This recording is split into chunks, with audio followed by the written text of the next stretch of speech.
ఉంది మొత్తం.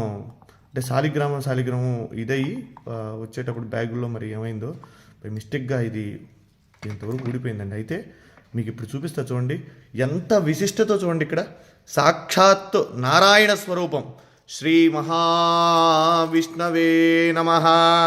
సశంఖచక్రం సకిరీటకుండలం సపీతవస్త్రం సరసీరుహే క్షణం సహారవక్షస్థలశోభికౌస్తుభం నమామి విష్ణుం శిరసా చతుర్భుజం. మనం నమ్మం కదా చెప్తే. శాలిగ్రామం సాక్షాత్ విష్ణుస్వరూపం అనడానికి ఇది ఒక నిదర్శనం అండి. చూడండి ఇక్కడ దీంట్లో శాలిగ్రామ రూపం సాక్షాత్ శ్రీ మహావిష్ణు స్వరూపంగా ఉన్నటువంటి శాలిగ్రామం. ఇది నేను నిజంగా ఇది మీతో నేను ఈ విషయం అంతా కూడా చెప్పాలని చెప్తాను. ఎందుకంటే చాలామంది నమ్మనటువంటి వాళ్ళు చాలామంది అనేక రకాలుగా చెప్తూ ఉంటారు.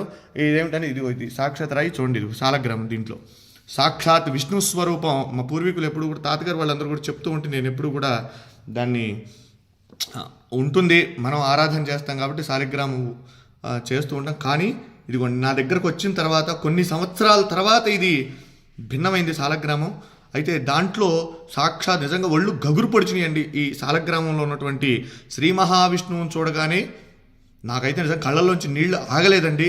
ఇది మీ అందరికీ కూడా నేను ఎందుకు ఈ వీడియో పెడుతూ ఉన్నానంటే మనందరం కూడా దర్శనం చేసుకోవాలి. ఇటువంటి చాలా అరుదుగా కనబడతాయి. మన పిల్లలకి మనం చెప్పాలంటే ఏం చెప్తాం?